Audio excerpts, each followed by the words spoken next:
Episode 23. What a brew, boo. 33. 33. I went way back. You went to Jordan's number. I know I went way back. Damn it. 23.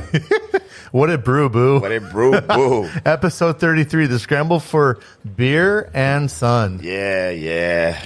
Tell them, Alan. Tell everybody why the Scramble for Beer and Sun today, Alan. Well, I'm scrambling and you're scrambling because we did a giant golf scramble for the Parrots K. So I'm a little frazzled. I scrambled in my fridge to grab a bunch of beer for us, and so did you. It's absolutely. But we got this overcast hanging out for full-on August kickoff, and it's not fun because August around for us is usually the hottest time of the year. I know. I don't know what's going on around here, man. It went from 90s in July to fucking 70s, which I'm okay with, but it was a big shift really quick.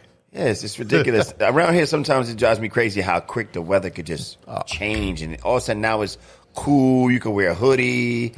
You can wear your jeans again. It's like, come on, man.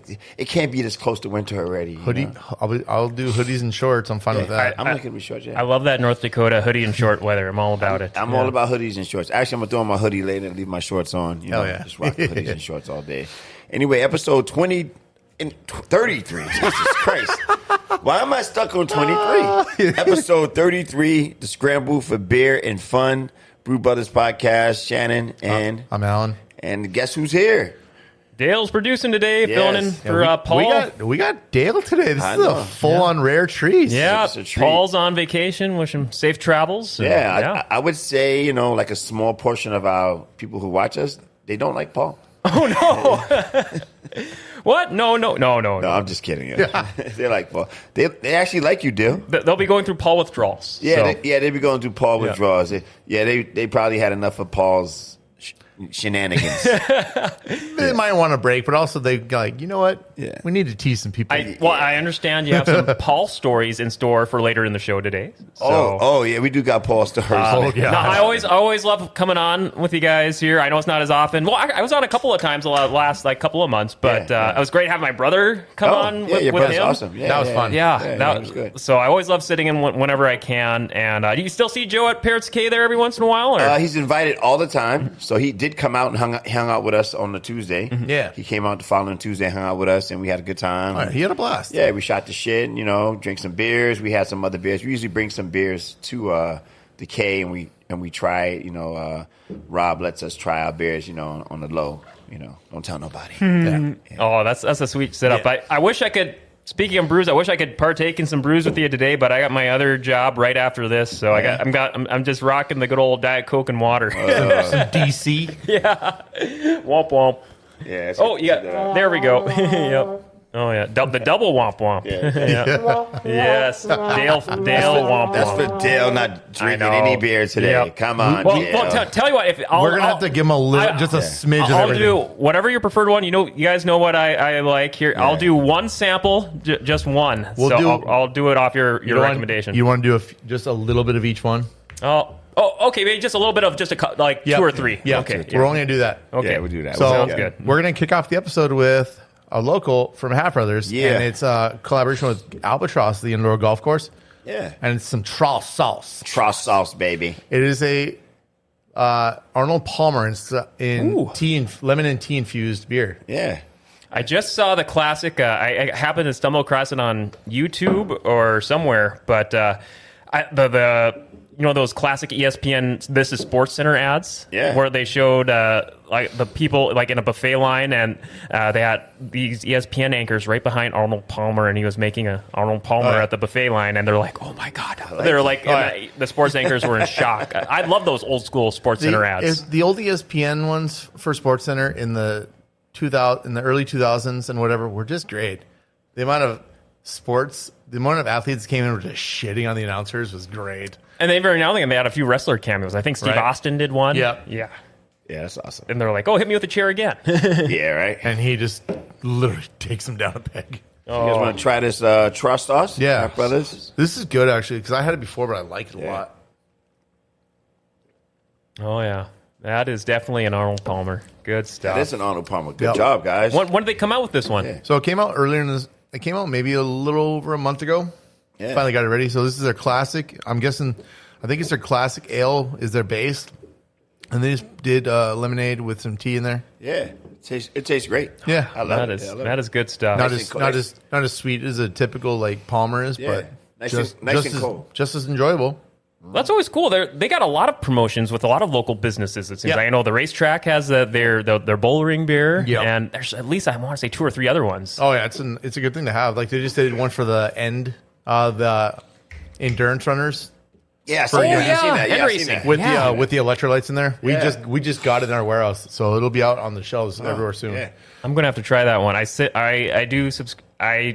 have competed in a few end racing runs. They do the more thrill seeker type runs. They're a little bit more adventurous, but that's cool. They got their own beer. Oh yeah, and awesome. Then so it's cool because it's got the North Dakota State on there. Yeah, and then E.N.D. and then I like that. It's cool as hell. I've seen it. The labeling's pretty sweet. Yeah, I've seen it. And then they just did one for Hot Valley Nights. It's a tangerine something wheat ale. Nice. For Hot Valley Nights. It's good. Yeah, that's nice. Yeah. So when they do something like that, Alan, does that does the person doing it with them pay part of the profits, or it's just a straight up like a swap for swap? It's not even a swap for swap. It's just, hey, you want to do a collaboration? Right. There might be some stuff on the back end, but for the most part, it's just like, hey, let's do a collaboration. Let's just endorse this. Yeah. You help me out. I'll help you out. Stuff like that. Hell yeah. Yeah, I like it. I like it. I like when you see stuff like that. But Chad's got a lot of good connections with a lot of good stuff in town for doing some solid beers. Oh, absolutely. Yeah, this is actually really good too. Yeah, I like it a lot. Yeah, I'll try some more of that. Try sauce.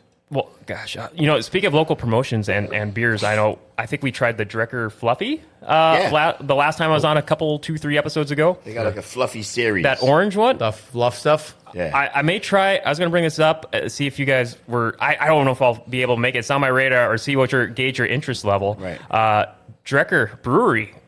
Alan, I imagine you probably heard about this. I think mid-September on a Friday night, Time Bomb Wrestling is going to be doing a show in their parking lot. I saw that. I was interested as hell about going to see that live because that'd be fun. Yeah, when is that happening? It's Friday, September 13th, whatever closest to that day. That's Friday. I just know it was mid-September. I don't remember. But Time Bomb Wrestling is a lot of fun. Yeah, it's for a bigger local one. I think I'm going to. It's a lot of fun. I went to their show with Icky Ichabod here on GFBS, another host, a couple weeks ago. It was at Sanctuary. Yeah, I love that venue. Mm-hmm. Nice, cool little completely renovated church into a event center, and it's cool the fact that they do it with they have a lot the Sanctuary gets a lot of big bands in there too. Nice, so Beartooth, a big modern rock band and metal band.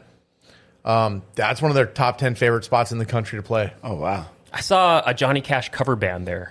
Which is a perfect venue for all kinds of music, metal, and then just Johnny Cash in a church. Come on, I know, right? That's awesome. Yeah, I love it. But yeah, they get a lot of fun stuff there, and I was stoked.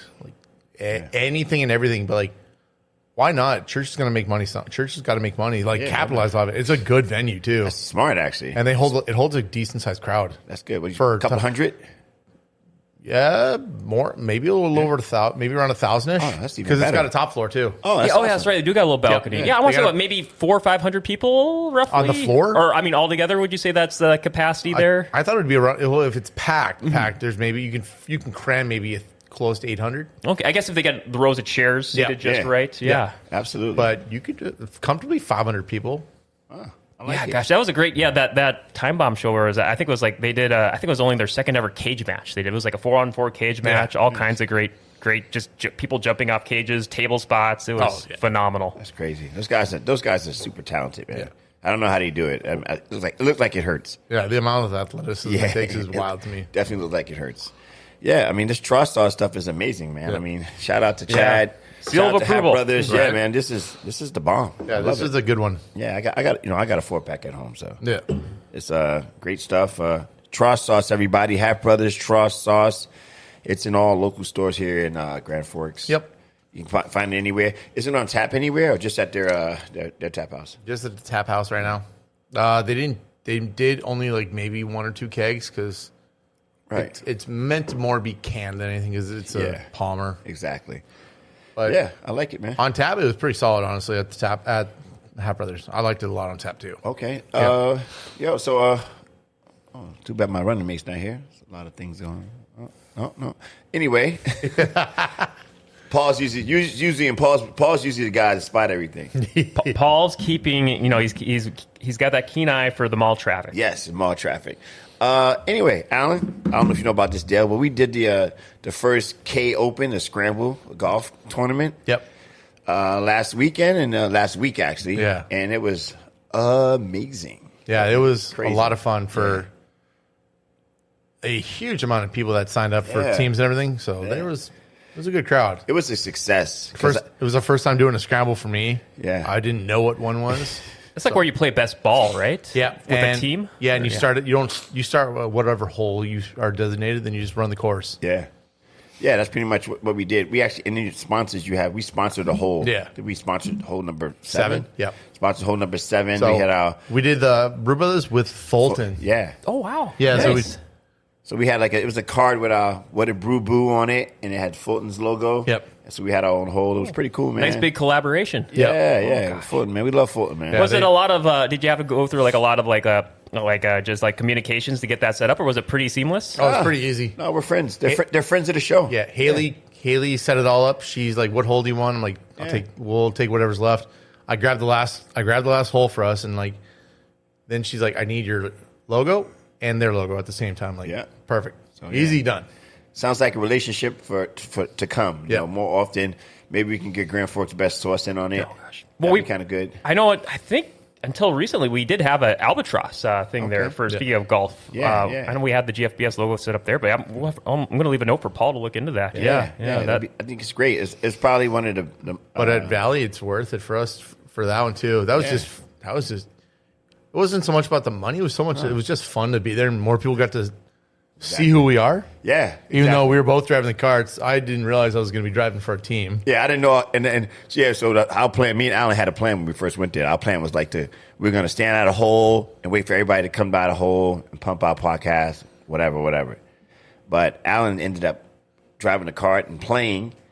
And then I ended up doing a little merch table with everybody. Yeah. And then all of a sudden, I ended up driving around, doing photos, getting everybody to say what a brew boo, and it was fun. It was nice to see people a little tipsy saying what did boo brew. Oh, the amount of people that butcher what did brew boo? I know. What brew boo? I know, right? What did boo boo? What did whoopity boo boo? I'm like, holy crap! I remember now. Y'all are a little toasted already. It's not even fucking hole 2 yet. Shannon showed me that epic reel you guys made where that was so cool. You got and wasn't one of them you had a group of 15 or 20 people? At least. Oh yeah. Oh yeah. Yes. Well, yeah. I got a bunch of guys. Actually, it's a bunch of GFPD guys. Oh wow. Bunch of GFPD. Shout out to GFPD and all the sheriffs in town, deputies, county guys, highway patrol, everybody. It was a lot of police officers there. Just having a day off, enjoying golf. They're regular people too. Oh yeah. I think people sometimes get caught up in them being police officers and forget that they have families and wives and they got things going on in life too. They're not a police officer all day, every day. I mean, they are, but they're not. And I always hear, would you say from doing the Scramble afterwards, the way I always see golf portrayed on TV, not always, but a lot of the times is where you just kind of have that natural, just kind of just fellowship while in between holes going around the course so that you could kind of a nice side effect is you can do a lot of networking and setting up future business opportunities. Exactly. Was that kind of what you experienced out there, or just more just good hanging out? Literally, business is done on the golf course. I now understand that more, though. I didn't get it because I'm not a golfer, but it's fun to more just shoot the shit on the golf course and drink some beers, take some shots, chit chat with everyone. You don't know who you're hanging out with or who you're golfing with, but hey, it turns out to be for the best and for the most part. Yeah, I met a guy who works for a tire company, and I said I need some new tires for my truck. He's like, give me a call, hook you up, give me whatever. Just did we just kind of trade, swap? I got a dot card, dot cards. I got a dot card, so a dot card you just put your phone on it. Oh, it's like one of those smart business cards. It's got everything on there. Yeah. Everything. It's cool. And we just swapped information, and I said, hey man, I'm gonna need some stuff, and he said, cool. So and I hit him up. And he said, yeah, I'll have some tires for you. Let me know when you need them. So I get some tires, and it's the same with our for us, the Shiner team Maxwell sponsored. Yeah, it was. I was just me finding random people, and I found I pulled some buddies, and they all work for Pepsi. Yeah, yeah. So one of them is a big one. They're both high ups, but one of them married into my family, and he is kind of a dick, but he's also a good guy. Like, he's fun to shoot the shit with. He'll give it right back to you. Right. Oh gosh, yeah, that's. But they're all good. Like, so now they're gonna end up buying a Pepsi team for next year. There you go. Hey, there you go. All of a sudden, new team for the mix next year. Yeah. Shiner's team kicked ass. Like, Maxwell put out, like, he brought up he sponsored a team. Then he ended up giving a cooler away as one of the prizes. And it was a really cool. It had the brewage for the Tex-Ex beers. Yes, it was really. It was wild. I wanted that. That was nice. It was cool. It's pretty nice. Yeah, I'm guessing it's going to be way more teams next year. And they're going to move it up, so we'll actually get Maxwell here. Okay, that'd be awesome. Yeah. Burning question. How was your guys' golf game that day? Mine was pretty awful. I'm not gonna lie. I maybe got one good drive in, and I put it for a little bit. Oh, I shanked him so badly because I don't golf. Same here. I only golfed once at like Manville many years ago, and I think I went through like a whole pack of balls by like it's only a 9-hole course, but you could play it twice, front and backwards, and I lost all the balls by like hole 12. So I was like, never again. Oh, well, I'm not much of a golfer at all, Dale, so I completely suck. Hey, you showed me some good clips of your guys' swings there. Yeah. So you capture the ones that count, right? I'll take it for what it is. Alan has a good swing, but I don't have a really good swing. But plus, I didn't have clubs any that were my size either, but I did take a couple of swings. I wish I got a chance to do a putt. I didn't get a chance to do any putting. But I was more or less just trying to, like, politic with people, get to know people, let people know about the podcast. I got to know a whole lot of new people. I was just actually at the bar last night, Southgate, and ran into a bunch of guys from golfing.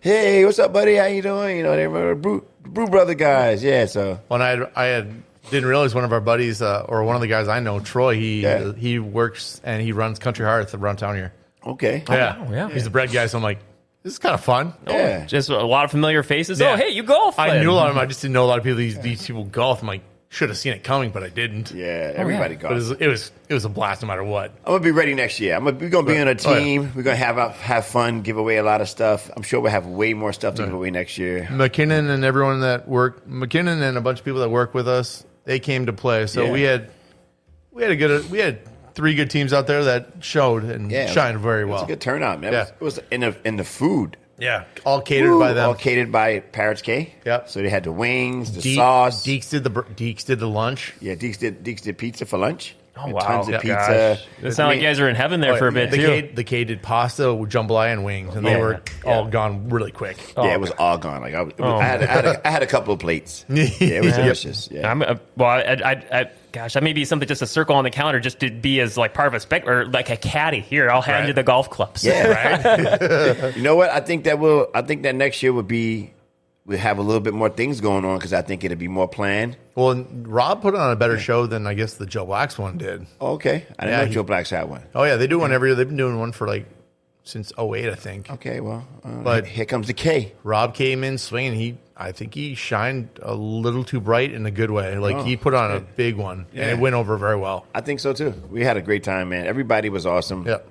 As usual, shout out to the K. They're like family for us. Yeah, anyway, I love them all. We're always there anyway. Haley held it down with a good show there for everyone to enjoy. What's her last name? I don't know Haley's last name. It's 2 Haleys, so we know she knows what Haley we're talking about. Yeah, we're ready. Anyway, we got to pay some bills, guys. We're going to commercial here. Shout out to Simonson's. Thanks for being a sponsor. We appreciate you. Absolutely. Whenever you're ready, Dale. Car Wash, where you'll always feel good on the road in a clean, dry, and shiny car. Get 1 month free when you buy any single wash today and experience our Fast Pass unlimited washes all month long. No contracts, no hassles, just easy billing and the freedom to wash at any Simonson Car Wash locations in North Dakota and Minnesota. Enjoy our high-powered vacuums to keep your interior spotless. We also have our free-to-use detailed towels available for your convenience on site. And don't forget to mention GFBS at the sales window for your complimentary air fresheners to keep keep your car smelling fresh and clean. Unlimited washes, unlimited savings. Simonson Fast Pass, your ticket to a clean and happy ride. Visit us today at 310 Gateway Drive, Grand Forks, and let Simonson Car Wash take care of you so you can feel good on the road in a clean, dry, and shiny car. What? We're back. Whoa. We're back. You can turn that middle one all the way down there. Oh, this one there. This one? Perfect. That one, right? Yep. Yeah, we're back. We had to pay some bills, guys. That was Simonson. Shout out to Simonsons. They're nice. They're great people over there at Simonsons. So anyway, Alan, I mean, the golf thing was great. Yeah. Have you been watching the Olympics at all? I've caught a chunk of the Olympics. So far, medal count, we're down 1 to China.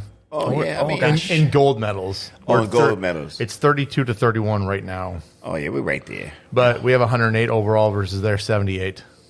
Yeah. Did you see the basketball yesterday? They almost lost. It was a comeback from 17-point deficit. I know. I seen it.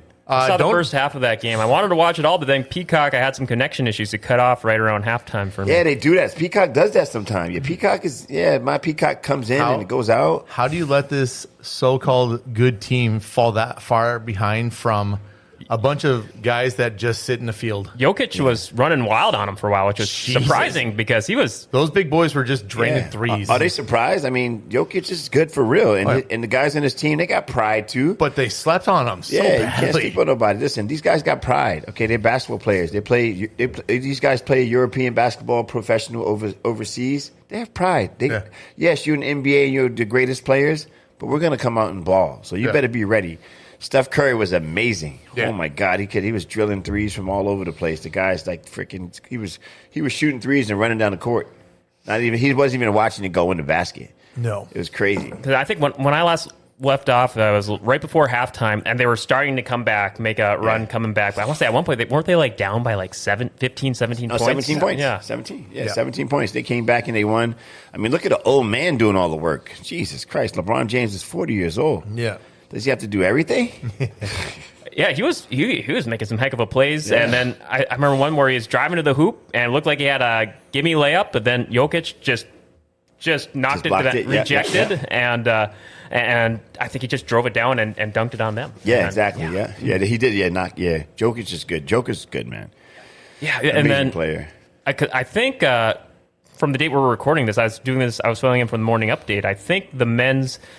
They qualified for the final, and I think the final's on Saturday morning. They play against France. Yeah, France. So the home country.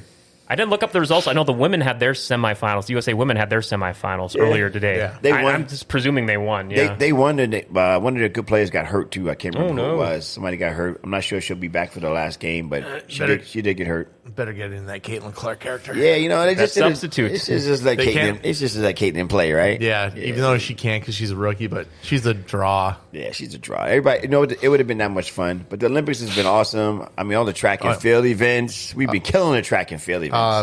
So just now, Sha'Carri Richardson and Gabby Thomas just won gold for U.S. for the 4x100 replay. Oh, they did win the gold? Okay, yeah. Yeah, they just took gold. Yeah, they were amazing. You see how fast they are? Gabby Smith and Gabby Thomas and you're not touching Richardson. either one of those two. Those girls they're fast, lightning fast. I caught some highlights of that yesterday, and then of the hurdles race last night. We were watching that after the sports show at Rumors last night. Yes. Yeah, they were just what was that lighting girl? it Her up. name is Sydney something. Sydney. I think that was a Team USA gold that got that too, right? Yeah, her name is Sydney. Sydney. She has two last names. We'll find out the last names. Yeah, but she was good too. Yeah, she killed the hurdles and then she just took off in the end and she just ran right past them. Yeah. Do you guys try and get into any of the those obscure Olympic sports that crossed your paths this year? Yeah, I like handball. Oh, I loved the wall climbing. Holy shit! I had no idea about that one. Yeah, it's weirdly you are weirdly fast at that. Yeah, these guys are like watching spider monkeys go. Yeah, these guys are like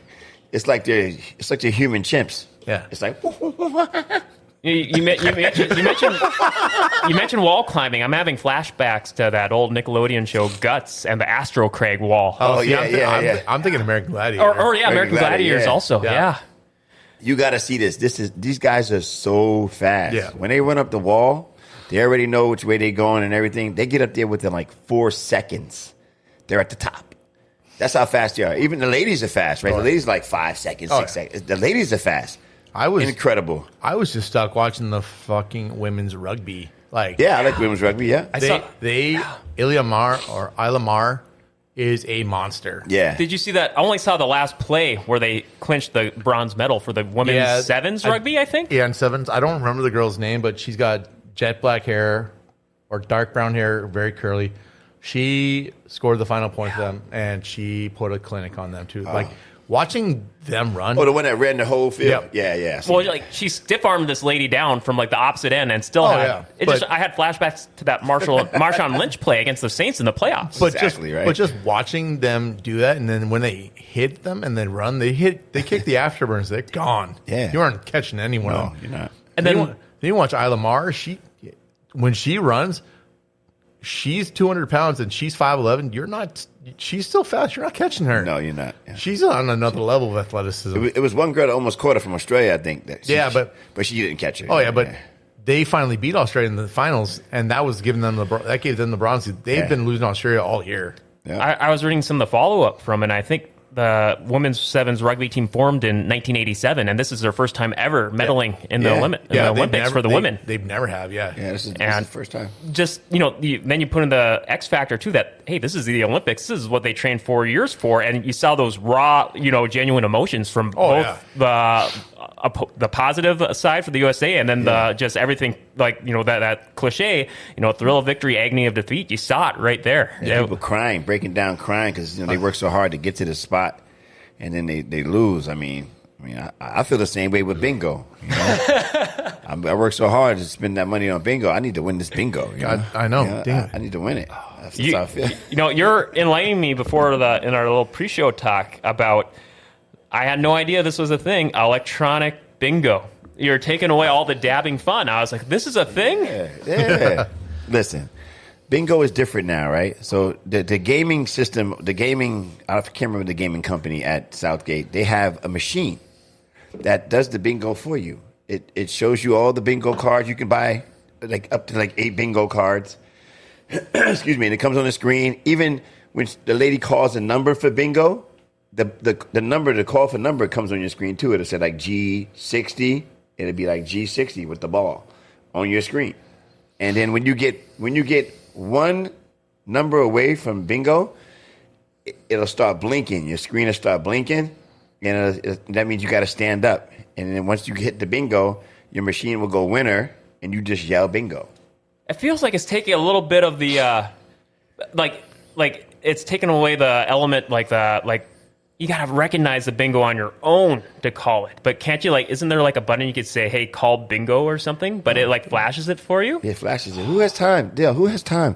I am busy trying to talk to people, and tell people about my podcast, and just make small talk. I'm eating my quesadilla. Well, you can multitask. Yeah, I'm multitasking by just watching the screen, and then when it gets close to bingo, I call bingo. That's it. I play bingo with my sister every month or two, and once every month or two, and we love and hate it at the same time because we make it a little game where I intentionally try and have a conversation with her while we're playing to kind of distract her and multitask. So we're trying to play and trying to talk at the same time and crack jokes, and usually we're missing numbers, but we don't care. We're having a blast. But every now and again, I'll get a bingo while we're doing it. Exactly. It makes it way more rewarding.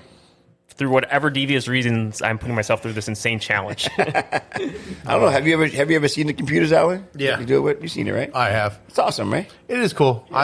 I'm still a fan of the dab. Yep. Dab. I get it. I don't know why either, but I am. I get it. But I remember I wear glasses. It's galactic bingo. It's in the dark. Oh, I guess. Yep. Everything's glowing, so you kind of like. They are neon lights and stuff, and they do have songs, neon lights, right? but it's not. They know what they should have? They should have little lights that hook onto the table that show your bingo card, so you can see them better. Because I see people always using their flashlights on their phones trying to see the bingo. Because none of the bingo is regular bingo. It's it's a champagne bottle, and then it's an X, and then there's some other design. It's all these designs, and then the last bingo is blackout bingo. So it's all designs first, and then there's blackout bingo. So it's different. But what did we drink first, Alan, the first one? Oh, sorry. Yeah, we didn't even get to that one. So I cracked open the Lonely Blonde Tropical, and it smells delicious. They're blonde ale based, but it's basically a pog added to it, passion fruit, orange guava. It's delicious. Mm-hmm. Yeah. It was good. Fulton's always making some great beer. Not a fan of guava, but I still like it. It actually tastes good. Yeah. I didn't think it would taste that good either. I'm not a big guava guy either. I don't know if I'll put it for the camera, maybe? Yeah, but I love mango. Yeah, well, put that in front of the camera, Alan. Yeah, you can put it closer. Yep, there you go, right there. Shout out to Fulton. There you go. And this and the others are in the variety pack. Leave that right there, Alan. I'm gonna get a picture of that. Hold on. Hold on. Oh, not that. Hold on. I like it. Wait. Let me get a picture of that. Only blonde. Cool, I got it. Yeah. Anyway, shout out to Fulton. Where'd you get that from, Reese? Yeah. What's up, Reese? Reese always hooks us up. Yeah. I went down there to Barcode last week to grab some swag from him for the event. Uh-huh. And he just gave me a bunch of beers. What's up, a Reese? little cooler full of beer, so I got a bunch of beer at home. Nice. And he gave me some Narcs that are their THC beers, so I'm going to drink them. Yeah, let me get one of those. They're 10 milligram ones, and they're blueberries. There's a blueberry one and there's pineapple one, so I got about... So do you get a buzz off of that stuff? Oh, yeah. You get California sobers, they call it. California sober. So you're just sitting there stoned and drinking THC water. Are those starting to take off, more of those THC-infused beers? Yeah. They're big. They're big. They're over dominating a lot. Like, a lot of breweries that make them cannot keep up. I remember Joe was... My brother was trying to get into that market there a year or two ago, and he was. I remember he kind of brought up how, hey, this is going to be making a big dent into the market. Oh, it already is making a dent. Like, breweries can't keep it. Like, a lot of breweries stop making beer just so they can make the THC stuff because it's paying for a lot of shit. Yeah, like it is making tons of money off this. So that's what you got. Everyone buys it. He showed me something, but Fulton's coming out with a variety pack of some THC stuff. Do places have to carry like a special license to sell like the THC infused stuff? Or nope. It's Minnesota can have it all because Minnesota's allowed everything. Right. But hopefully, with legislation in North Dakota, the older jackwagons decide to let this shit pass because it pays for bills. It pays for a lot of shit. The tax, you could charge the shit out of this. Yeah. And it still makes money. Like, it doesn't matter. Let it go. I don't get it. Why isn't marijuana legal here yet? It's ridiculous. It's a plant. As Cat Williams said, it's a plant. It grows in the ground. It is harmless. I know. Isn't it one of those things kind of like with like the North Dakota lottery, like where they keep introducing into legislation every like 2 or 4 or 6 years, and it keeps getting a little bit more approval, a little bit more approval? Yeah, it's getting more and more narrower because the younger generation now wants it. Yeah, everybody wants it. And they keep fighting for it more and more. I know more older people that drink the THC stuff and buy the lotion and everything. Yeah. I know more people that buy that and drink it than alcohol because it's relieves a lot of body pressure and tension. I mean, if I had a choice, I'd do gummies. I would like gummies. See, I know a lot of people love gummies. Yeah, the gummies seem like they're a good thing, you know? There's one person I know who said he was kind of rehabbing some injuries, and he said like I forget what the right term for it was. I want to say he said it was like a hemp lotion for sore muscles. He said that does wonders for him. People put it on their feet to stop paralysis. Yeah.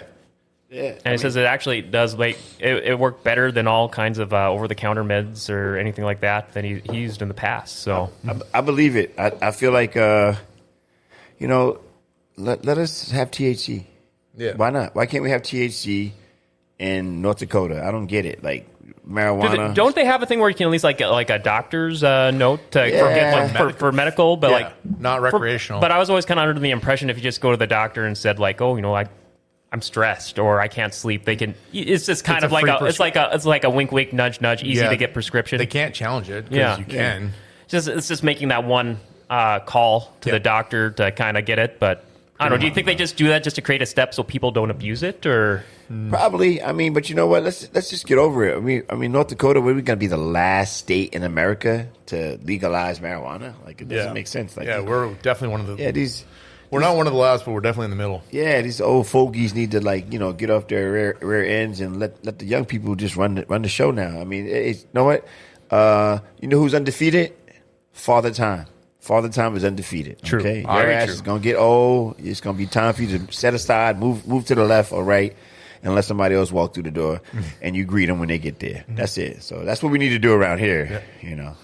It will probably end up being like the lottery because you see that lottery vote is the more times it gets introduced on the ballot, the more fine tuning they do to like the legalese on the bill. That it seems like it's getting just a little bit closer each time. Yeah, and by the way, Paul, we went to see Deadpool and Wolverine, and before that we went, we had a couple of drinks. Paul had a couple of drinks, 10, 20, and. He's at the show and comes in, and before we go in, he bought the tickets to the movie, so everybody got him a beer. So he had like 2 or 3 beers when he went in, and then he gets up at the end of the movie and goes, "That was bullshit. Didn't like it. Hated the movie. It wasn't that good." And you know what I said in my brain, Paul? You wasn't even awake the whole time. No. You had too much of the trust sauce. The trust sauce, bro. Like, yeah. He took a nap? He took a nap. He took a nap. Yeah. I think he texted me the next day and said, "Fuck." Only thing I remember is waking up and Wesley Snipes was on the screen. Oh, God. There's only one blade, motherfucker. I know, right? So I got as Deadpool said, not really. I have a similar story. Paul, I love you, but no, we went to saw.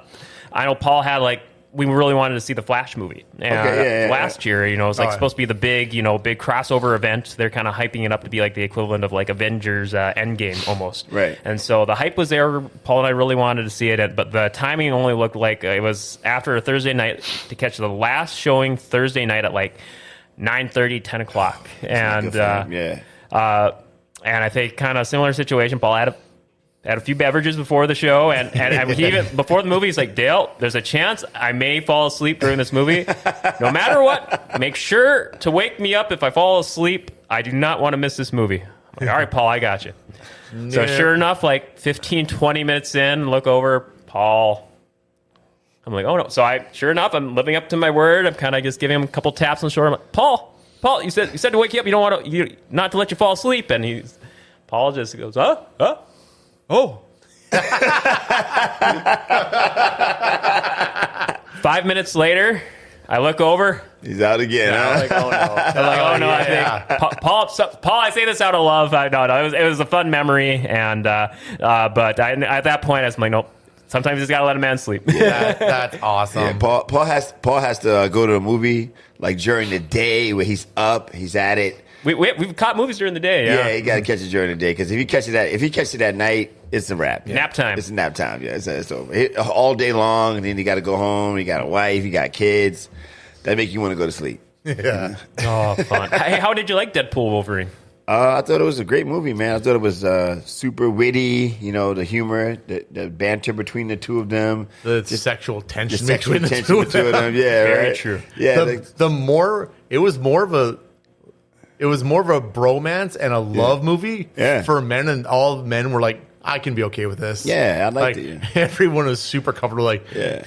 I loved all the. I mean, besides that, like them trying the constant one-upsmanship. Oh yeah. All the cameos they're pulling out from the characters you haven't seen. I don't know if you guys want to go into spoilers, but it was so much. Channing Tatum as the Gambit. Yeah. Yes. The fact that he had the best French butchering actor ever. No, he butchered that. He leaned into it. I shot out of my daddy's dick like, "Yo, what's up, doc?" Yeah, right. I came out ready. Yeah, I came out ready. Oh. Yeah, Channing Tatum was funny. I thought that was funny as fuck, bro. It was super good. And then Wesley Snipes. Yeah. Come on. That was great. Yeah, he hasn't lost a step. I was hoping for more motherfucker left and right. I know, right, motherfucker. Yeah, it was awesome, man. It was like every time you got like a little bit into it more, you were like, oh shit, what just happened? Like somebody else pops up. So Chris Evans is the Human Torch. Yeah. Yeah, right. I knew that was gonna happen once I saw him. Like, it's a Johnny Storm. I completely forgot all about him being the Human Torch, so they got me on that one. That was he's the original one too. Oh, yeah. Yeah, so that was awesome. Yeah.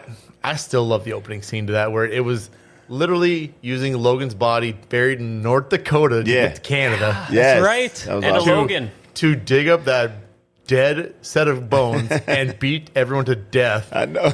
With singing NSYNC's Bye Bye Bye. That was awesome. The best ever. That was awesome. But the music for everything in there played perfectly. Wasn't it? Madonna's Like a Prayer. Like a Prayer? Such a great way to fight and kill each other in a van. That was bad. That was awesome. I'm going to go see it again. Oh, I'm going to. Yeah, I'm going to go check it out a couple times. I'll probably. I'm definitely gonna buy it when it comes out. I'm gonna buy the actual product with my, I could get in my hands, like the disc or whatever they got, whatever I can buy it on. I'm gonna buy it. You still find Blu-rays, 4K Blu-rays, they're still around. Even I'm gonna DVDs. buy Blu-ray. Yeah, I'm gonna buy it. I just feel like I need to own that.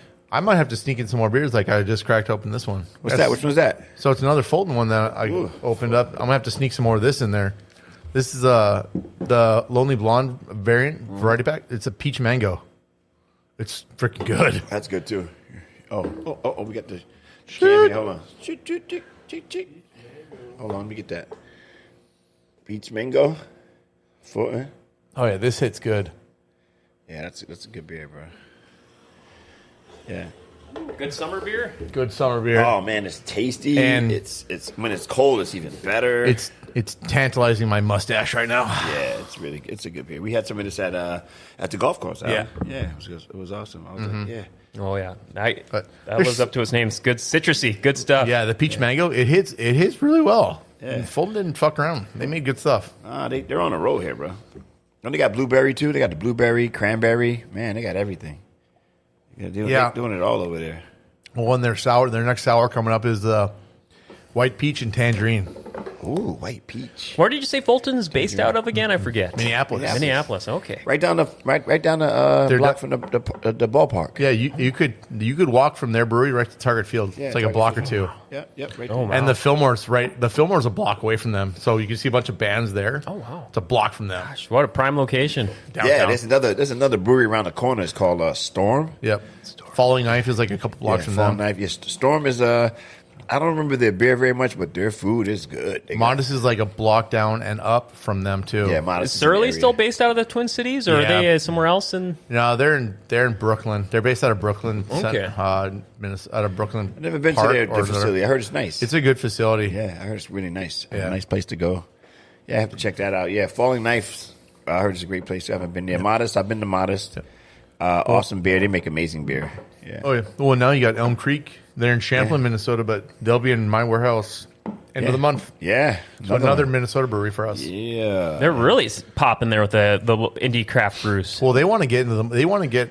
They're the fastest growing brewery in Minnesota right now, and they are wanting to get into North Dakota. But as far as they're going to go, they're only going to go again like Fargo and Grand Forks. They're not going past those two cities. Just border towns. Yeah. Okay. They're the biggest ones. I guess makes sense. Yeah. Biggest. Yeah. But they've got a ton of beer that's great. Yeah, they do. Is it Elm Creek? Elm Creek. Yeah, Elm Creek. Yeah. Jotting notes, doing my research. And all their sours are good. All their beers are good. They have a really good beer called Elm Creek Light. Their barrel-aged stuff is amazing. Yep, their Elm Creek Light is a lager. Yeah.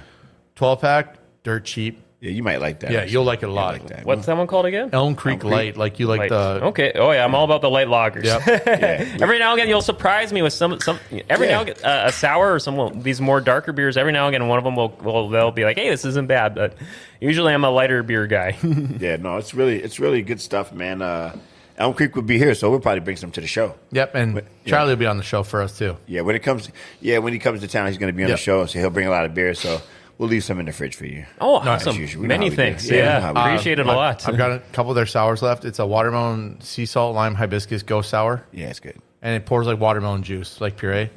I was going to say, that sounds like, that was a very wordy watermelon ghost sour. Watermelon, sea salt, lime, hibiscus, ghost. Wow.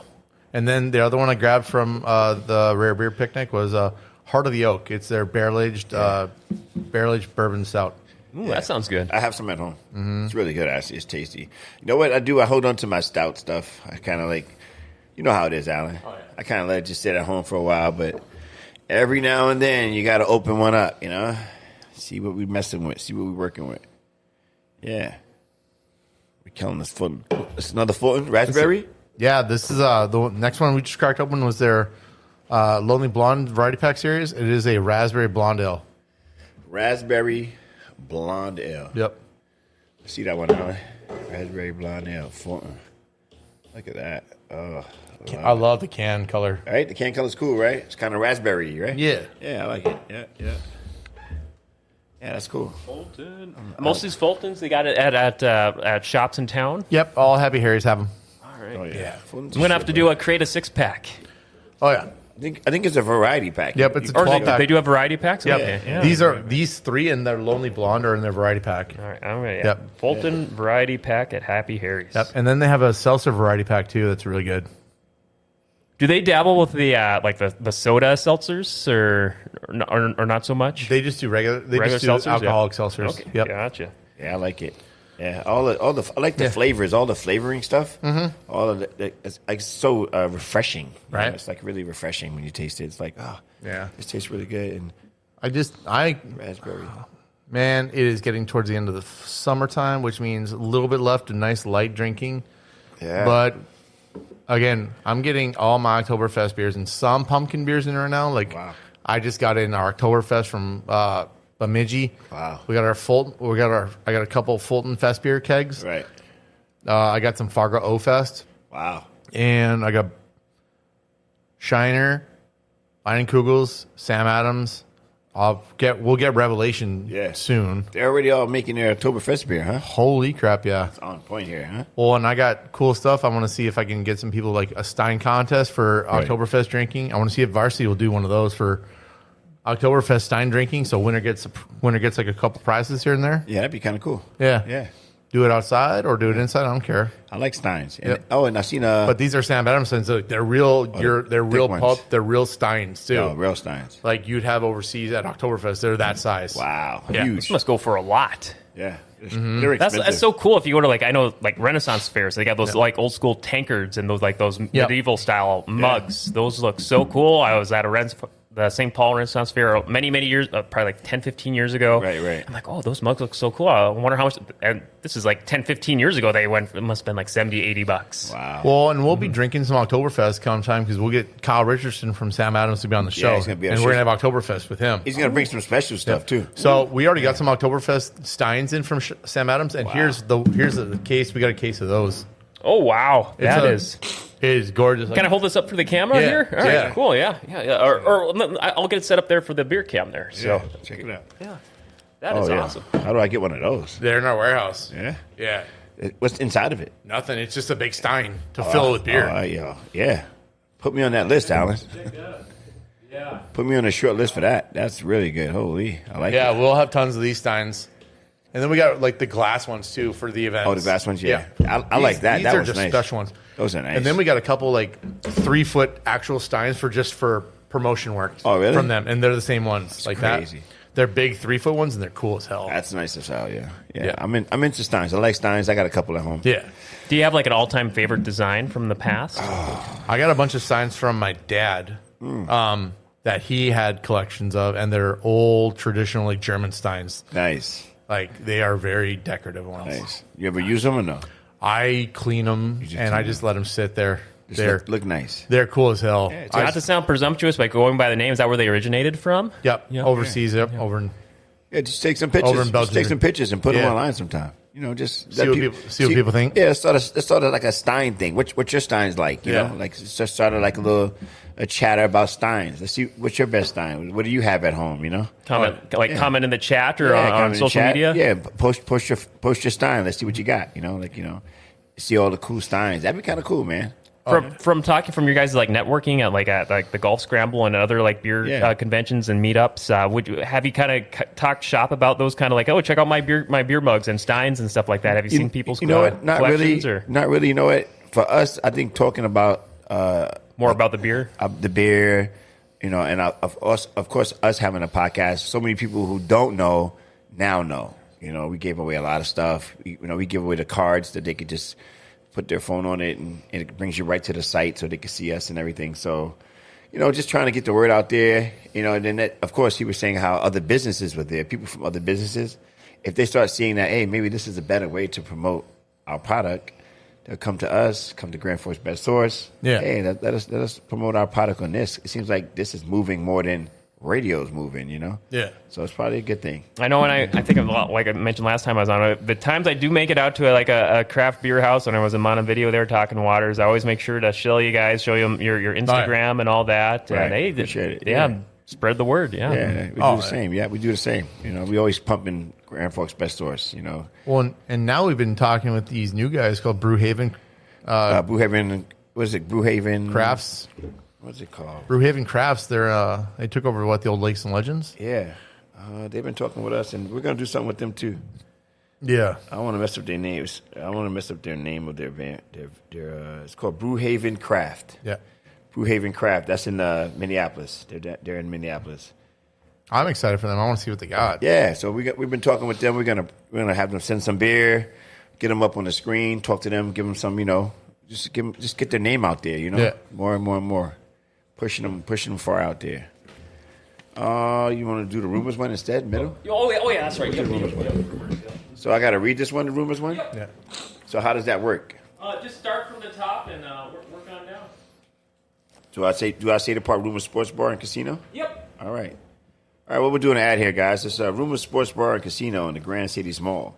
Wall-to-wall TVs, UND Sports, your favorite teams on TV.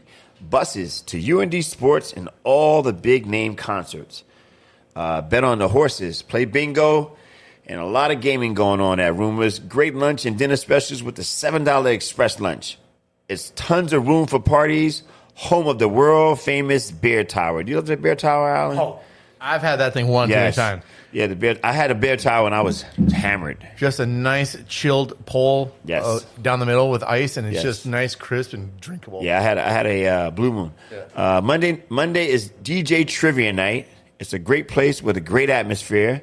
And Rumors Sports Bar and Casino in the Grand Cities Mall open every day from 11 a.m. to 2 a.m. Today is Thursday, so Thursday is a $7 sandwich and a side. Rumors Sports Bar and Casino in the Grand Cities Mall. Good stuff. There you go. I gotta get more of my John Roberts mode, though. I'll say you had to drop that nice deep voice. Yeah, I didn't get to that. I should have went like real sexy on him, right? Rumors Sports Bar and Casino in the Grand Cities Mall. I know, talking to John in the past, he said in radio school, they said part of the technique they actually encouraged way back, I think he said he went to school for like the early 80s, was to get that radio type crisp voice was smoke a pack a day. That makes sense, though. Oh, I can see that. Like John Daly. Does he smoke cigarettes now? No, he gave it up a long time ago. Yeah. But he said he did it. He took it up for a few years, and sure enough, yeah. Yeah, I remember I used to live in France for a little bit. I was playing basketball in a place called Bordeaux, and I used to go to the gym and work out. And it was so odd. We go work out in the gym, and all the ladies and guys who working out in the gym, the French people, and then they'd be outside smoking right afterwards. It's kind of weird. I would say normal. It was kind of weird. I was like, damn, did they just work out in here? Now they smoking cigarettes. It's like, doesn't that defeat the purpose? However, it is what it is. Don't judge everybody. You can still be in shape and smoke cigarettes. I know some sports. I want to say, I remember old stories from like the NBA. That used to go on a lot in the NBA. If I remember right, like the 70s, early 80s. They probably used smoking weed. I want to say.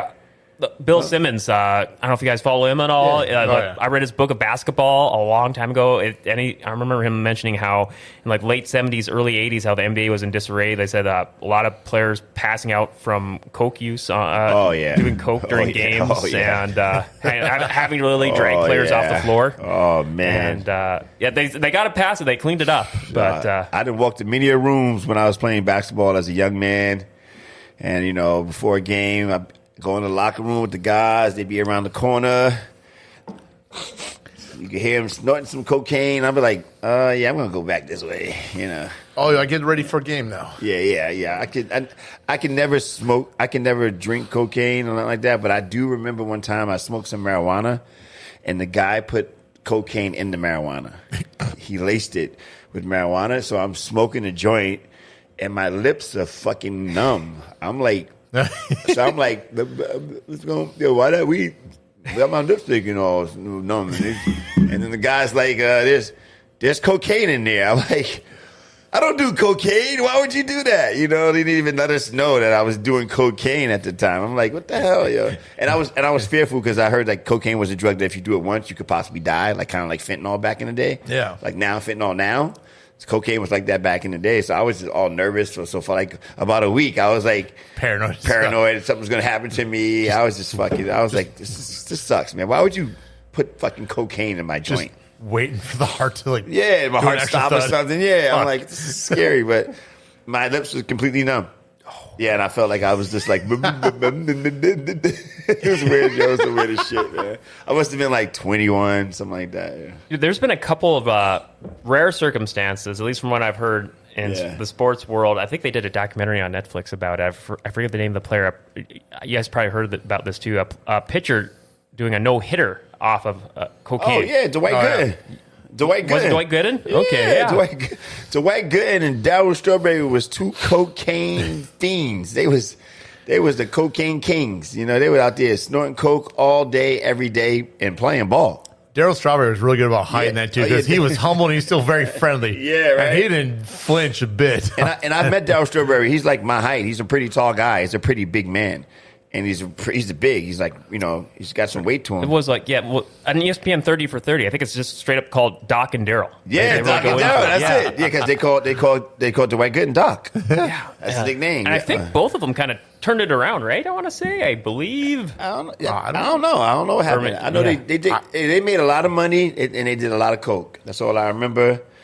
I don't really remember what the backstory was of what happened in the end. I don't either. I don't know. Did they go broke or what? I thought it might have been that same documentary, or maybe just like a follow-up a few years later where I want to say they both turned it around. Well, good. I good for wrong. them. Yeah. They're legends. I'm sure they're Hall of Famers, right? Yeah. Yeah, they're both Hall of Famers. Do you guys recollect that Simpsons MLB All-Stars episode? Darryl Strawberry on there. One of the all-time bangers. Simpsons predicts everything. My God. Oh, gosh. It's classic. Daryl. Yeah. Classic. I remember it like it was yesterday. I do love everything the Simpsons do. They make fun of everybody, just like South Park. Oh, we had this conversation yesterday with South Park, too. Like, they may do more. They do some cringy shit, but they're at least very relevant to everything. Like, I like it. Some of the episodes drag on for like 3 of them. Just make them one episode, and that's it. They should do an Olympic one, man. That'd be awesome. I'm pretty sure they are going to. There's some funny shit that goes on in the Olympics that I really like. I guarantee they're going to do with the Frenchman doing the pole vault. Yeah. Oh, gosh. His dong on. I saw that meme. Oh. He lost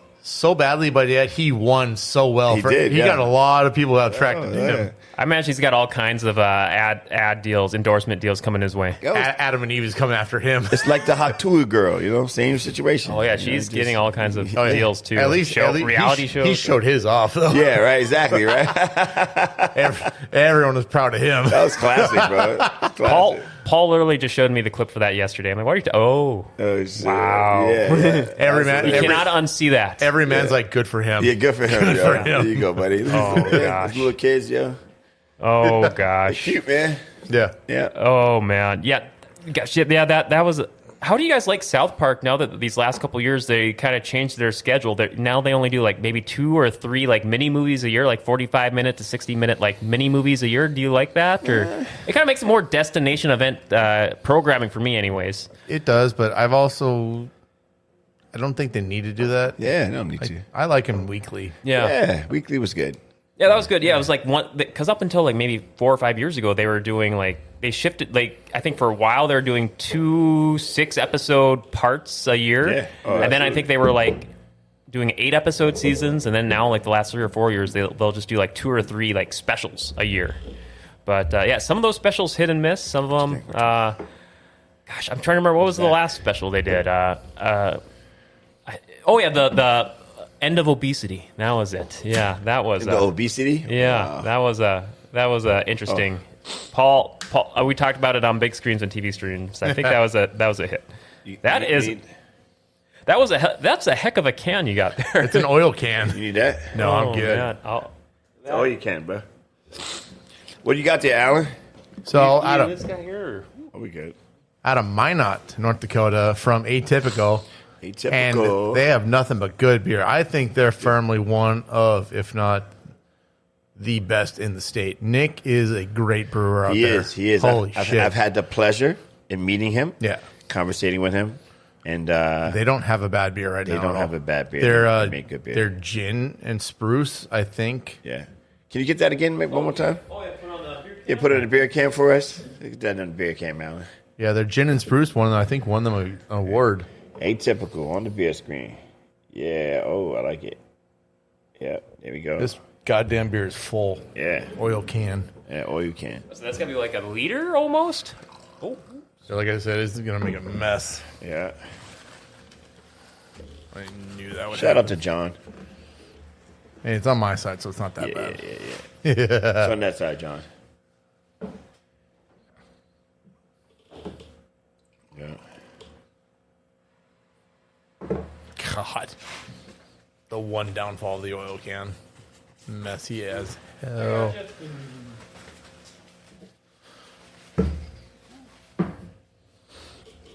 There's no way to salvage any of these. We got this. Yeah. Appreciate it, Dale. Oh, yeah. Big team, yo. Yeah, right. It's crazy. Let me give it just one more quick little. Just peace of mind, that's all. Yep. Boom. Yeah. But yeah. So what is that? What is that we drinking at, Alan? So it's called Split Shift. It is a cold brewed, coffee ale. Coffee ale. Yeah.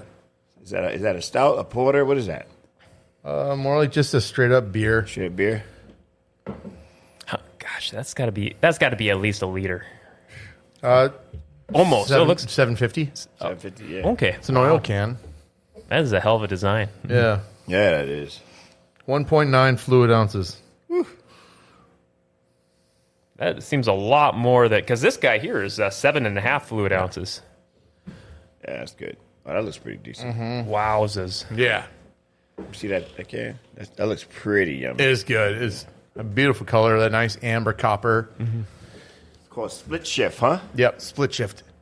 Like right away, I can smell the coffee, and I could smell the freaking toastiness that comes off of it. Where did you discover this guy from? I found it when I was doing a little bit of a Red Bull run covering for Virgil out in Devil's Lake, and I stopped at Lake's Liquor, and they have some good hidden gems out there too. But there's a liquor locker across from Lieber's in downtown Devil's Lake. Yeah. Really fun, really good spot too.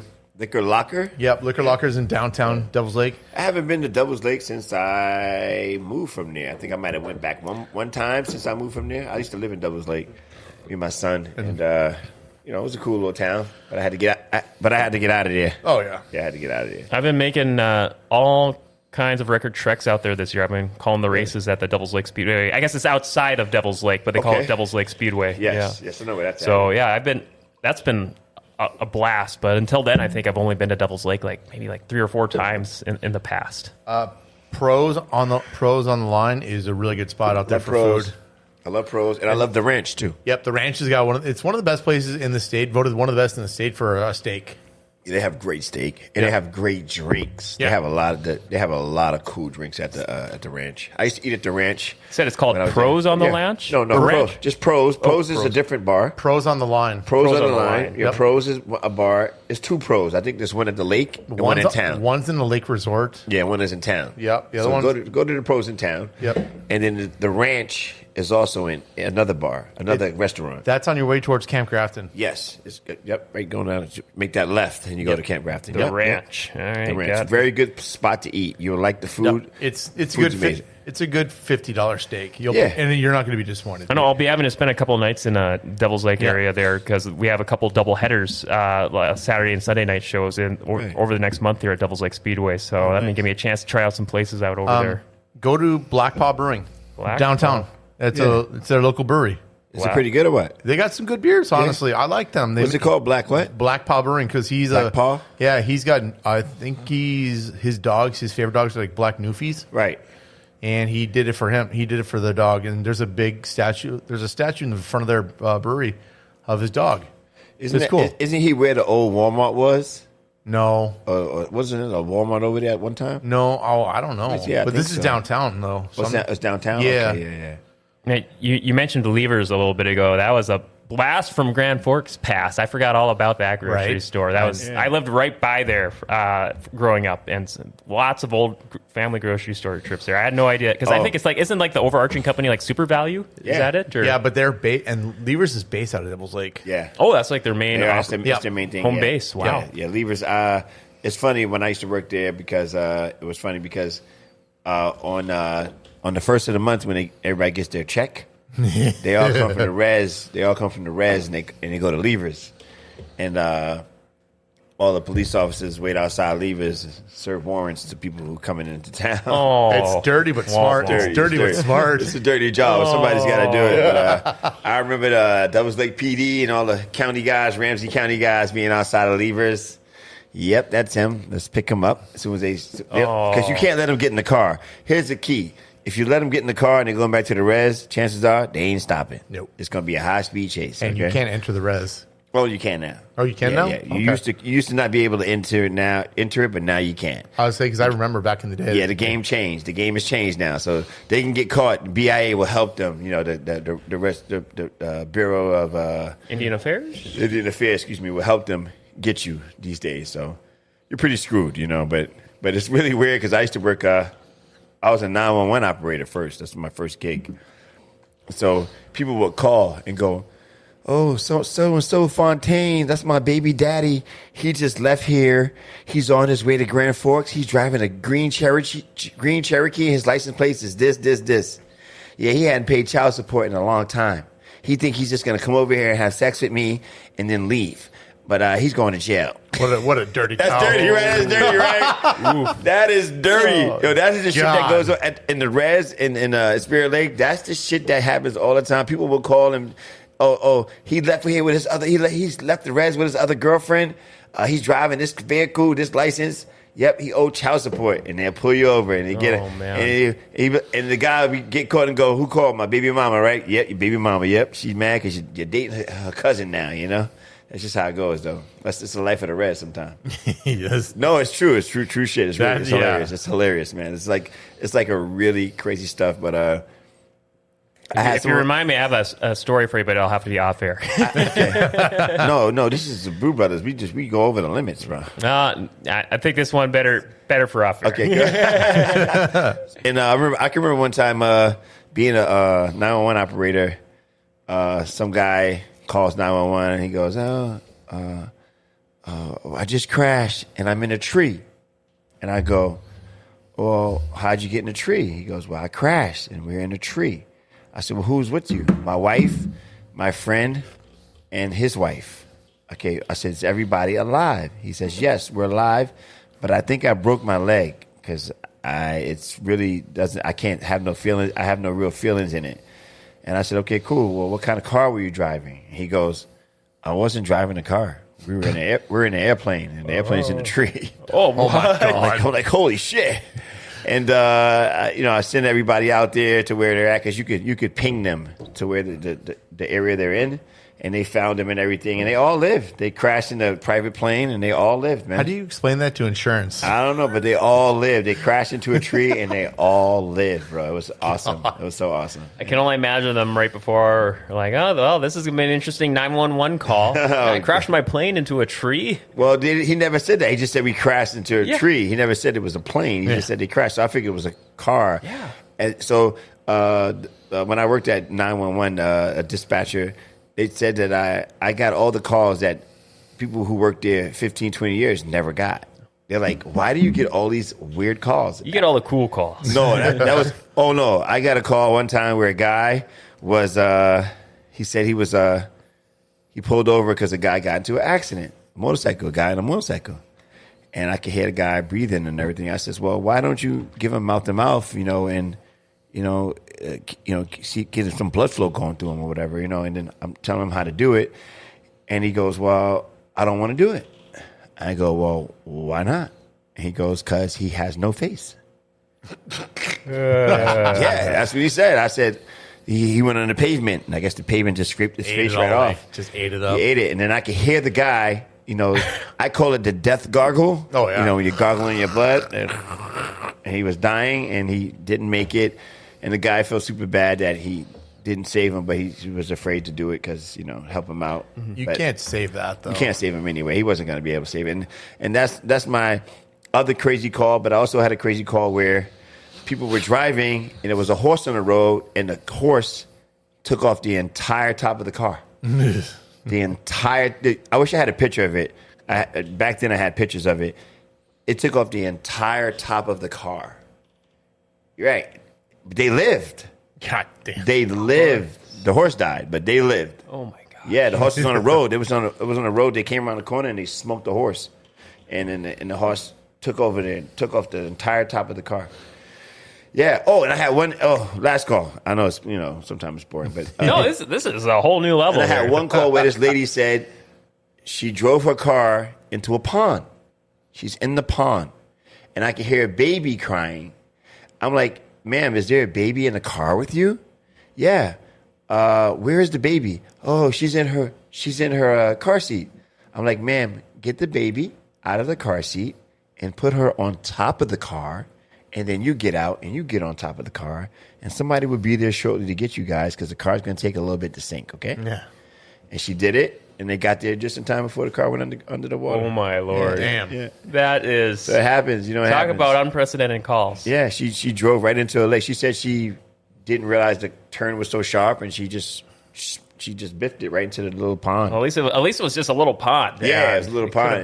Well, at least she called 911. She had the right mind to call 911. But when I heard the baby in the back crying, I'm like, why is that baby? Who is that in the back? Is that a baby? She's like, yeah, that's my daughter. I'm like, well, grab her out of the car seat and put her on top of the hood.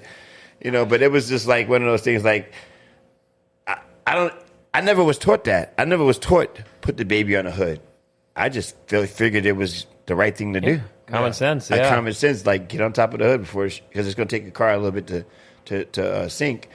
And then the lady I work with said, "How did you know that?" I go, "That's what I would have did." Yeah, that's why I said it. I said I would have did that. Yeah, but what do you do? Right. So Alan, what are we drinking here again? Oh yeah, we're hammering the split shift.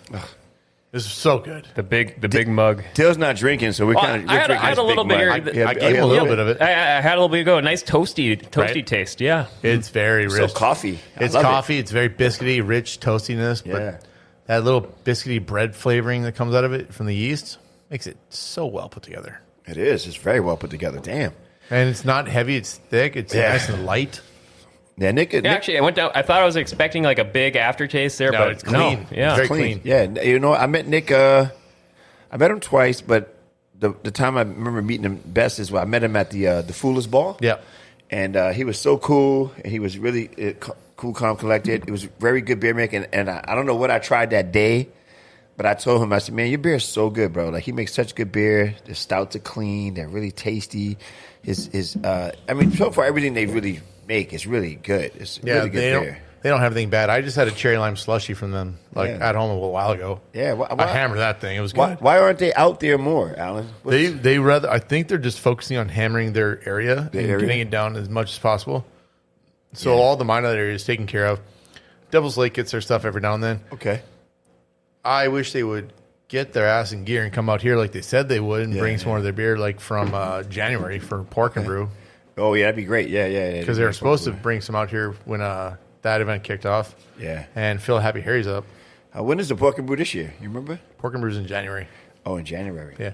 It's going to be big, though, this year. Yeah. Oh, it's going to be bigger. It's going to be bigger than last year, yeah. Well, and coming up for us, we got to get some time off and go to Dreckerfest. It's a 10-year anniversary. When's that?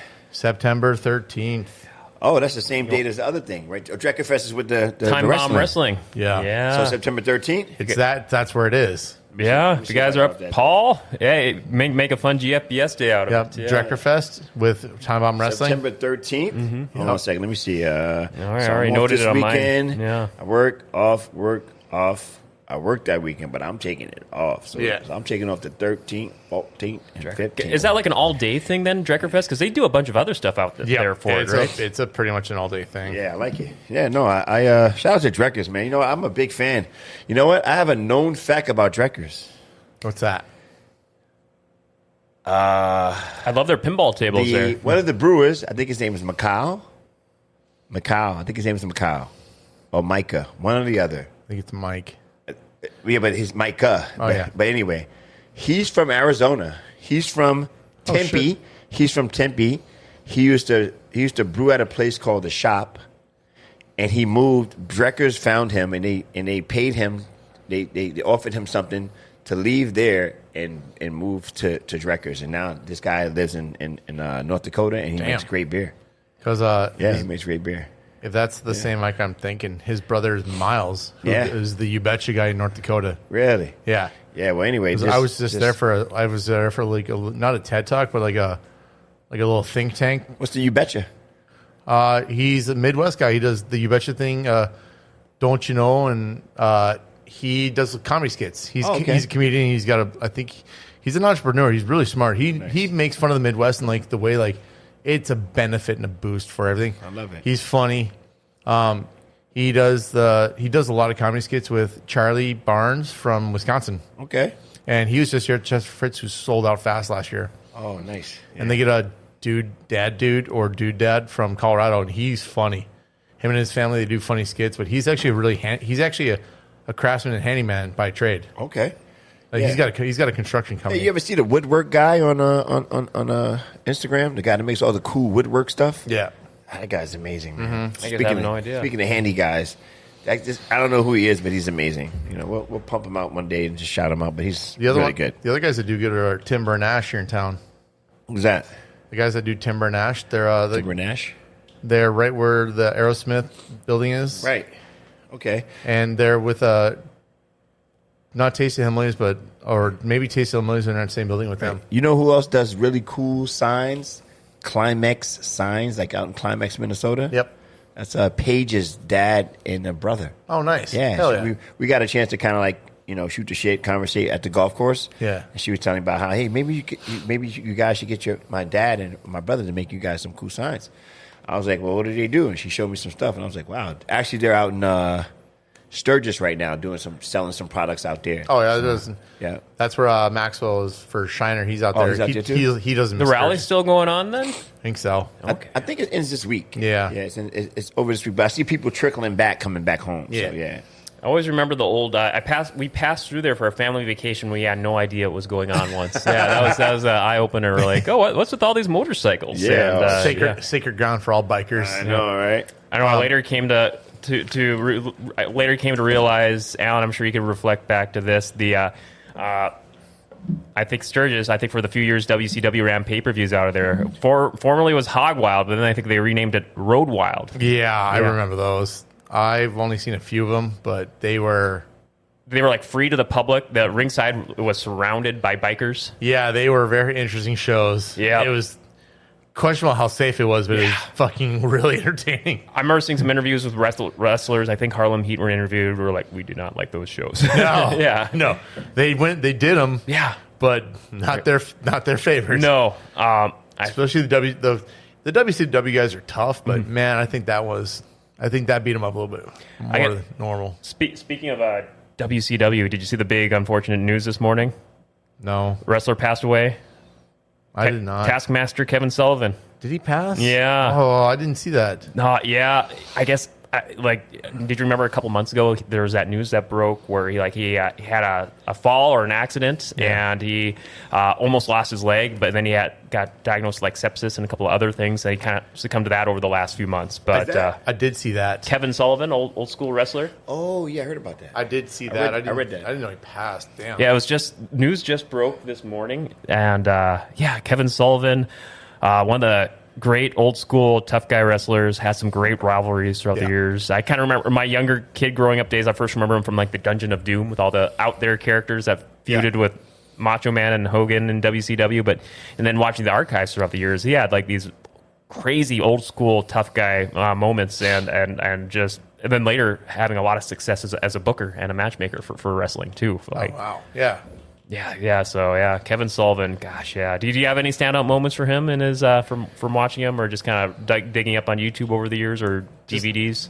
Just a little bit of watching here and there. I didn't do too much. I didn't see too much of him. I saw some, but not enough to remember honestly what I was a fan of. Yeah, I think when the Monday Night Wars got big, he was kind of on his way out. Yeah, and that's more when I picked up. I saw some of the older ECW before that, but when the Monday Night Wars kicked off, I'm like, that's when I got more interested. Mm-hmm. Okay, yeah. I think in the Monday Night Wars, his last big rivalry, it had a really big. People can look up the behind the scenes stuff. So that's a whole other story for another day. But at least the on screen part, his last big rivalry was with Chris Benoit, and they had a big, awesome no holds barred brawl on Nitro. That was almost like a fucking beatdown fest. It sounds like things got a little. If you read the behind the scenes stuff, things got a little too real. They dragged it out badly. Yeah, they were fighting. It was legit fighting. Yeah, a lot of backstory.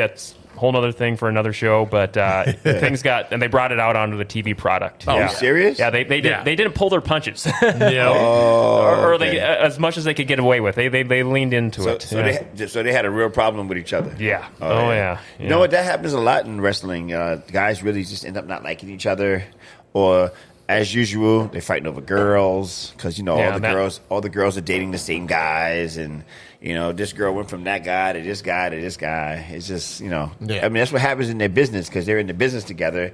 It's probably easier to date somebody in the business than outside the business. Yeah. So, fortunately, they always all kind of like date the same girls for a little bit. And then they end up being okay with it because it's kind of like what they do. It's like they got similar lifestyles. That's not probably a lifestyle for the average if they're going out dating. Oh, what do you do for? Oh, I'm on the road 300 days a year. Yeah, exactly. I get paid to be a male soap opera actor. Yep.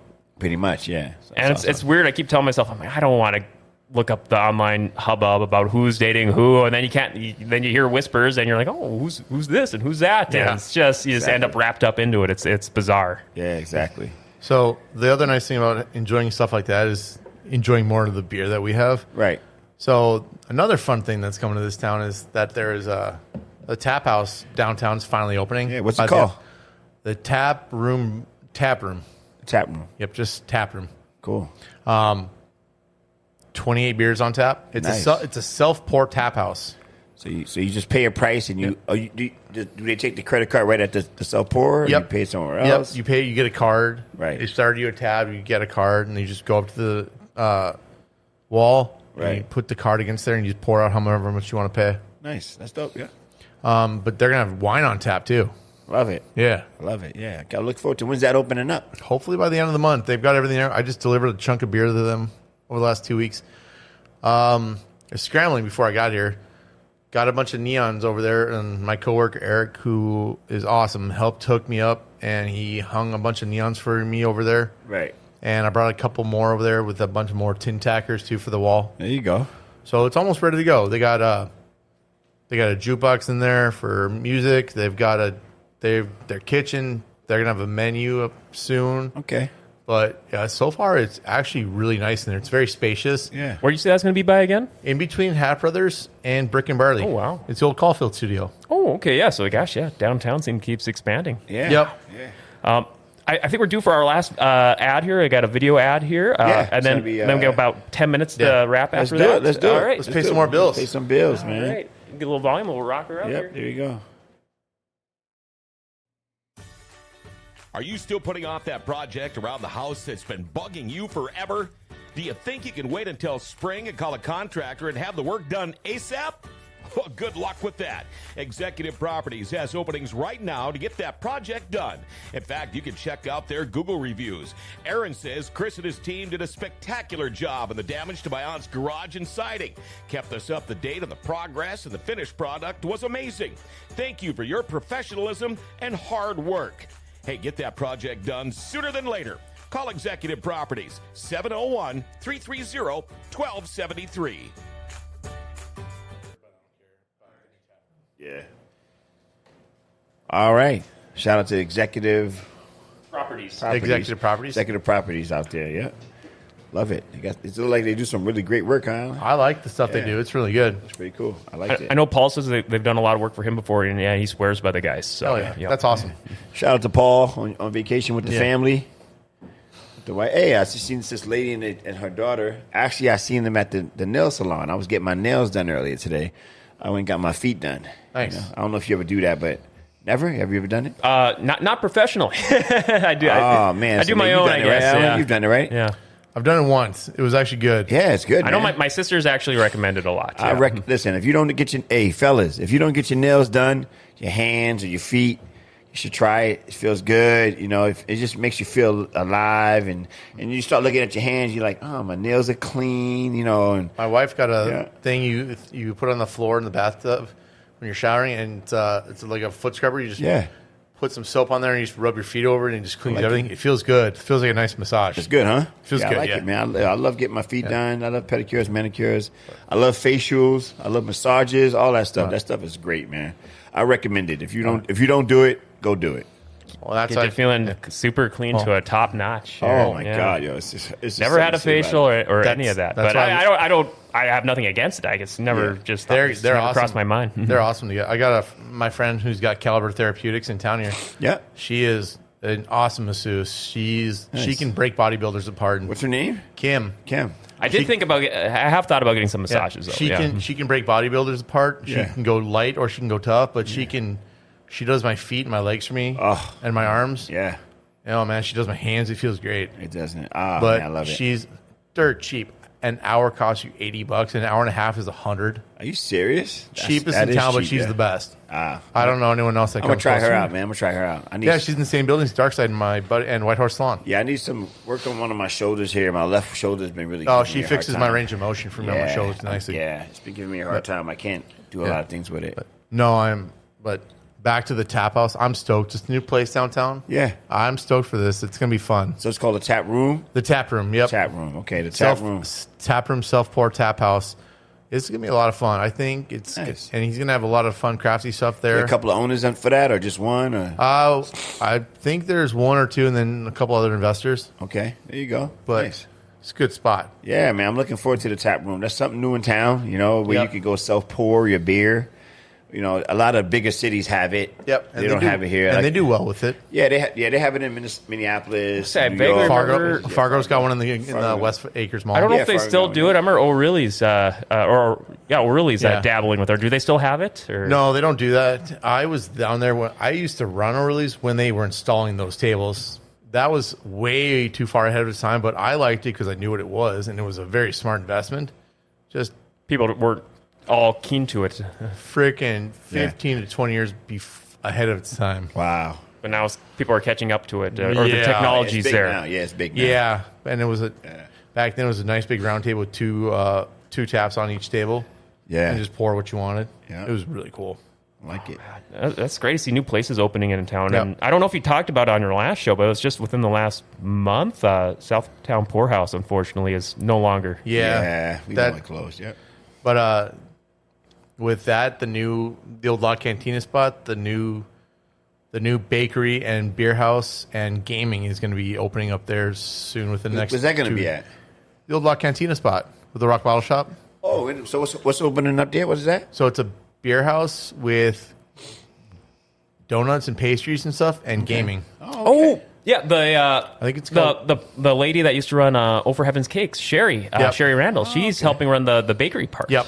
So it's gonna be her. It's gonna be her on that side with beers on tap there and everything like that. That was a sad day when Over Heavens left the mall here a few days ago. I like them. Yeah, they were great. They were a long-time sponsor with GFBS, I think, since the beginning. Yeah. And I had a chance to interview her. Kind of gave a final, quick little 10-minute interview with her just to kind of get final thoughts from her. And she talked about her new adventure. People look up the GFBS archives from 2 or 3 months ago. It was a nice little just kind of preview for what she has in store. Do you know the name of that one yet? No. I thought it was called Cuddles or something like that. Not Cuddles. I know it was something cute and edgy. Okay. I know she mentioned the name of the parent company. It was a 3-letter acronym. I forget DHI is the main one. Okay. Yep. They're the gaming. Right. Yeah. Nice, man. I look forward to it. Yeah. But I would, since Oh for Heaven's Cakes is gone, I would just like a bakery. Yeah. That's not I want it. If there's one on the north end, can someone please make a bakery on the south end? Can she have 2 spots? They need a. I love Sandy's Donuts, but I don't want to go to Fargo for them. Mm-hmm. I don't like Hugo's. Right. They used to have a few, 1 or 2 gas stations in town still have a small selection of Sandy's Donuts. A bunch of the Simonson Zoo. Mm-hmm. They all have the Sandy's Donuts. Right, yeah. Yep. I know there's the one on Demers. That turned into Casey's. But no, I think that Casey's just shut down. But or they're doing a lot of renovating over there. They're finally putting in a kitchen. Oh, okay, good deal. Yeah, so that's finally happening. But the only other one is Wired Bean on the east side. They have pastries there too. They've done some. They're pretty good too. I just want a bakery on the south end of town. Yeah, right before I met up with you guys here, my uncle was visiting out of town, and he's like, "Oh, where's a place where you get a coffee and a donut?" And I had to think about it for a little bit, and and we had a good little coffee and pastry there, and then eventually we had lunch. But I actually told him, I'm like, "Oh, it's too bad you didn't come to town here 3 months sooner. I've shown you this great bakery that was still in town." Right. Yeah, but great to see what they have in store in the future there for Sherry Randall. So should do definitely. good. Yeah, should be fine. Hey, I just want to give a couple of shout outs to people who always hit us up on our Instagram. The We Do Crafts in particular. Yeah, We Do Crafts girls from British Columbia, Minnesota Beer Woman, my two hoppy guys, Joe and Eric. Joe always hits us up all the time. There's so many people. Who else? I'm looking right now. Jimmy Beer. Yep, Beer Jimmy, Craft Beer Trejo, Richard the Beer, Bucket Hops. Daffio 87. He always hits us up. Beer Geek. Yeah. He always hits us up. Shout out to everybody that always hits us up on social media. We really appreciate it. Reese is always hitting us up. Yeah. Carve Concepts, Mono Brewer, Roast Brew Tour. I like that. You ever check out Roast Brew Tour? They do this brew tour thing. It's pretty cool, actually. Oh, yeah. And there's so many people, but we really appreciate it, man. All the love we get on I Am Beer and Music. And then the Brews and Banter guys. Yep. Always are good with. Brews and Banters. Jones and for Beer. Yep. Intoxicated Traveler. Barrel Aged Beer Guy. That guy. Steven Richland. So many people, man. They just always following us, giving us shouts out. Scottish Beers. VBG Beer Mafia. Like everybody. We want to give everybody a shout out that always follows us, hits us up, likes all our stuff, absolutely. all our content. Thank you so much, you guys. Yeah, we appreciate it, man. It's a lot of fun, giving back of love of everyone. Yeah, it's just for the love of beer, man. Yeah. We just all beer lovers, and we just kind of love each other. It's simple. It's a real simple thing. And beer is a choice. Beer is like the person who drinks it. It's their choice whether they like the beer or not. I may not like something, but Alan may like it, So you may like something that I may like. So. Not everyone's going to have the same palate. Yeah. No, we don't all have the same palate. So that's why I try my best never to disrespect the beer and be like, I don't like it.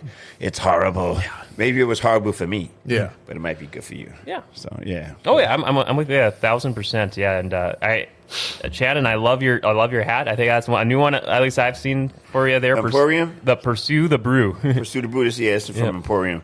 And episode 33.